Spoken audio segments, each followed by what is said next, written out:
one of the most appalling stories that I've seen in the years we've been here at the Rebel is the case of the Human Rights Commission versus John Alabi. And John joins me. John, nice to see you again. Thanks for being here. Thank you, sir. A couple of years ago, you were a landlord in an apartment, and you had tenants who claimed that you discriminated against them because they're Muslim, and all you did was you entered the apartment with your shoes on, and they got you convicted for Islamophobia, right? That's correct, yes. Help our viewers remember the details. Give us 30 seconds of a recap. Basically, what happened was that they told me they are leaving, and I informed them that then if they are leaving, we both agree I have to start showing the place for other potential renters. Mm-hmm. And I went in there with the same shoes I used to. It's house slippers, actually. The same thing I used to wear in there whenever I go fix things for So them. obviously they weren't dirty shoes or anything. No. And obviously it had nothing to do with Islam. No. But they convinced the Human Rights Commission that this was some act of racism on your part. That's correct. That's yes. crazy. Yes. So what was the total amount of the fine that you were ordered to pay for your Islamophobia? It's $12,000 plus. Oh my God.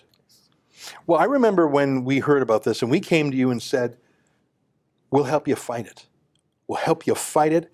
And we spoke with you and we spoke to your lawyer, Uche, and we fought it and we fought it and fought it and we appealed it.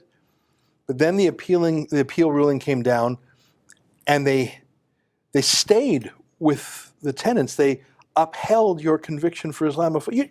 You're not an Islamophobe at all, are you? Not at all. You don't hate anyone. No, not at all. This was just, it feels like a shakedown and a scam to me. Yes. I'm sure that's how it feels to you. Yeah, that's how it feels to me, yeah. It's just, they're just trying to make a point, knowing the system. Well, they're getting rich off it, too. Yes. We paid for your lawyer. We paid for your appeal. We paid to help you keep fighting. That's correct. And you and I had a heart-to-heart conversation. We said, John, if you want to keep fighting, we will help you. But with your lawyer's advice, you've decided, and your lawyer said this to me too, that the likelihood of winning on a further appeal is very, very low. And you want your life back. That's correct, yes. You know what? I don't want you to be disappointed because I decided to stop it at this point.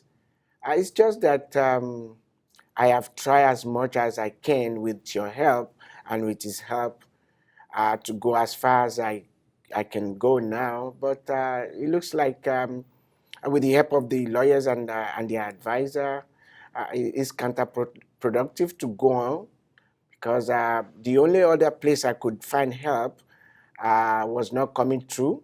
So at this point, I just want to move on with my life, you know. John, I don't blame you. I'm a fighter. You're a fighter.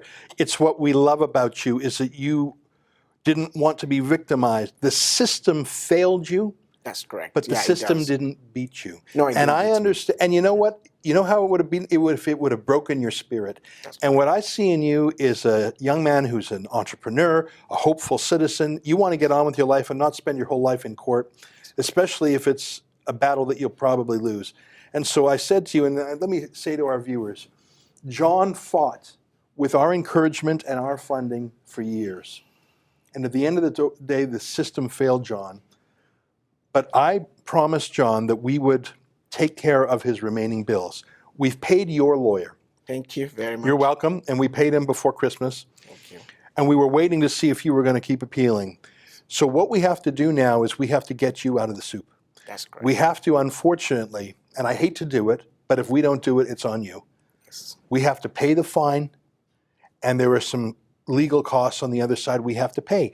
If we continued to fight, we would probably lose and have to pay even more. So I personally promised John that I would chip in $100 to cover the fine, and I'm going to ask our viewers to do so too. You have fought for all of us, and although you didn't win, your courage, I found it inspirational, and I want you to get on with your life and not be trapped in this leg hold trap for the rest of your life.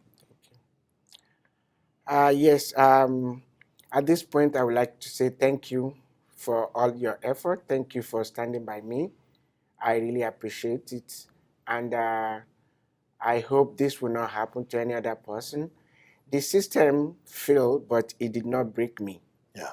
So I appreciate your help. Thank you. Well, John, we wish you good luck.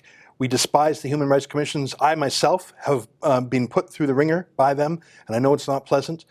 But I would invite our viewers to go to helpjohn.ca. We paid for John's own lawyer just before Christmas, but now, because we've decided not to appeal, we have to pay the fine. And I'm sorry we have to do it. If we don't do it, it's on John, and he's been through enough. Please help us by going to helpjohn.ca. John, I wish you all good things. Thank you, sir. And life in Canada is so much better than that yes. terrible experience you've had at the Human Rights Commission. I want you to know that is not the best of Canada. That's the worst of Canada. Yes. I believe you are in many ways the best of the Canadian spirit. So I wish you good luck, sir. Thank you, everybody. All right. All the best, my friend. Thank you, sir.